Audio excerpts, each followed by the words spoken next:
नमस्कार दोस्तों। तो आपको हैदराबाद के राजीव गांधी इंटरनेशनल स्टेडियम में खेला गया आज सनराइजर्स हैदराबाद और रॉयल चैलेंजर्स बेंगलोर के बीच ये खेला गया महामुकाबला अगर पसंद आया हो तो इस चैनल को ज़रूर दिल से सब्सक्राइब कीजिएगा।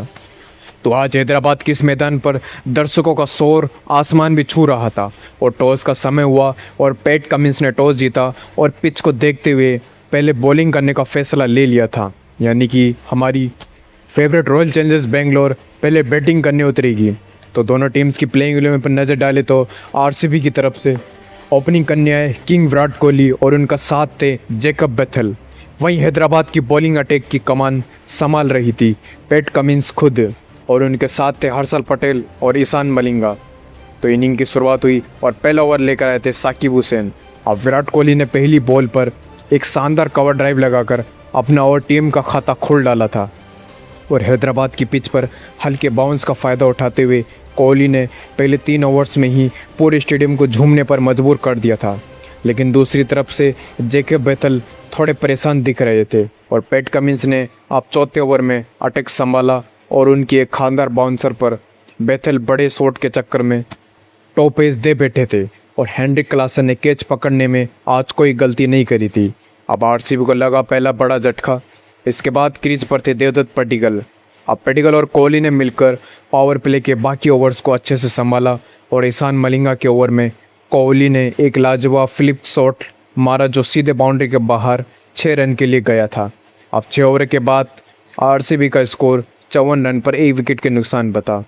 अब कोहली का तूफान पावर प्ले के बाद पैट कमिंस ने अब अपनी स्पिनर्स शिवांग कुमार और अनिकेत वर्मा को मोर्चे पर लगाया था। तब कोहली ने अपना यहाँ गियर बदला और सिंगल डबल्स पर फोकस किया, जबकि देवदत्त पडिक्कल ने हर्षल पटेल की बॉल्स पर 2 लगातार चौके जड़ दिए थे। अब दोनों के बीच 60 रनों की एक बेहतरीन पार्टनरशिप भी हो चुकी थी।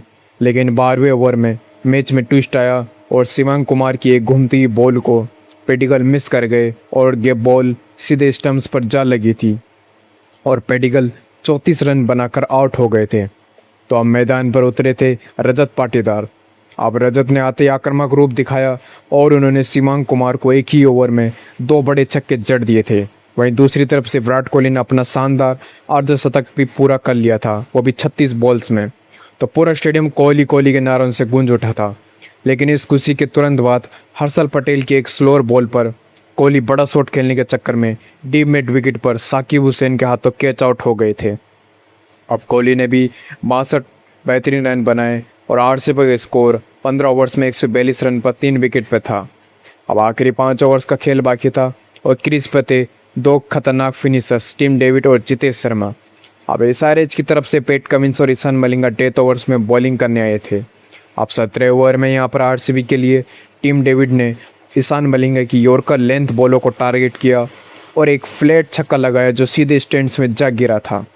और अगली बॉल पर जितेश शर्मा ने भी एक बेहतरीन स्कूप शॉट खेलकर फाइन लेग पर चौका बटोर लिया था और 19 ओवर लेकर आए थे अब हर्षल पटेल, जो अपनी डेथ बॉलिंग के लिए जाने जाते थे।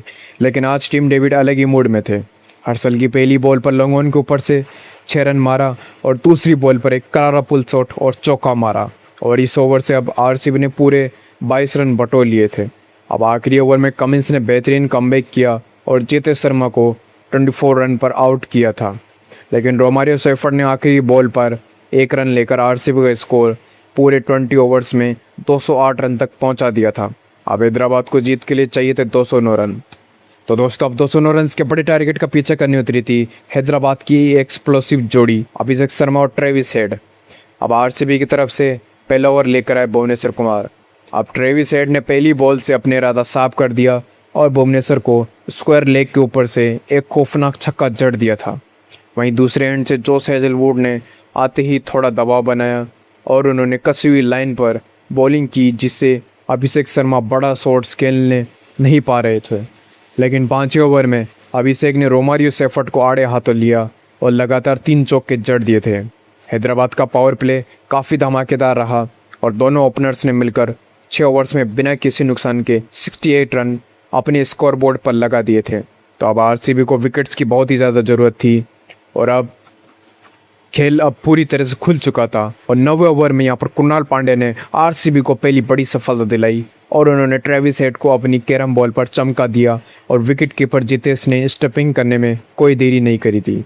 अब हेड भी 45 रन बनाकर पवेलियन लौट गए थे। तो अब नए बैट्समैन थे ईशान किशन, लेकिन आज उनका बैट ज़्यादा नहीं चला और सुरेश शर्मा के एक गुगली पर वो क्लीन बोल्ड हो गए थे। तो अब मैच का सारो दारोमदार हेनरिक क्लासन और अभिषेक शर्मा था। अब अभिषेक ने भी अपना हाफ सेंचुरी पूरा किया, लेकिन 15 ओवर में हैजलवुड की एक बाउंसर पर वो अपना विकेट गंवा बैठे थे और उन्होंने 58 रन बनाए थे। तो आखिरी 3 ओवर्स में एसआरएच को जीत के लिए 45 रन चाहिए थे। तो अब क्लासन पर मैदान पर डटे थे और उनका साथ दे रहे थे सलील अरोरा। तो अब भुवनेश्वर कुमार ने भी 18 ओवर में सिर्फ 8 रन दिए और सलील अरोरा का विकेट ले लिया था। तो 19 ओवर लेकर आए थे दोस्तों हैजलवुड। अब क्लासन ने भी उन्हें 2 लगातार छक्के मारे और मैच को आखिरी ओवर तक खींच कर ले गए थे। तो अब आखिरी 6 बॉल्स में हैदराबाद को जीत के लिए चाहिए थे 16 रन और बॉलिंग पर थे कुणाल पांड्या। अब कुणाल की पहली बॉल पर क्लासन ने डबल लिया और दूसरी बॉल पर एक जोरदार चौका मारा और बाकी बची 4 बॉल्स में अब 10 रन की ज़रूरत थी। तो तीसरी बॉल पर यहाँ पर कुणाल ने एक फ्लैट ट्रेजेडी रखी और क्लासन ने बड़ा शॉट मारा, लेकिन लॉन्ग ऑफ पर खड़े टीम डेविड ने एक हवा में उड़ते हुए हैरत अंगेज कैच पकड़ लिया था और पूरा स्टेडियम सुन्न हो गया था, क्योंकि अब आरसीबी के खेमे में जश्न शुरू हो गया था। तो बाकी बची 3 बॉल्स पर यहाँ पर पैट कमिंस और अनिकेत वर्मा सिर्फ 4 रन ही बना पाए थे और इस तरह रॉयल चैलेंजर्स बेंगलोर ने दोस्तों इस सांस रोक देने वाले महामुकाबले को 5 रन से अपने नाम कर लिया था। तो क्या कमाल का मैच था दोस्तों। तो अगर आपको ये हाईलाइट वीडियो पसंद आया हो तो आपको विराट कोहली की बैटिंग और आरसीबी की शानदार बॉलिंग इस सीज़न उन्हें ट्रॉफी दिलाएगी या नहीं, हमें कमेंट में ज़रूर बताइएगा और अपने ही चैनल क्रिक विद गुरु को सब्सक्राइब करना बिल्कुल भी मत भूलिएगा। तो मिलते हैं दोस्तों आपसे अगली वीडियो में, तब तक के लिए बाय बाय।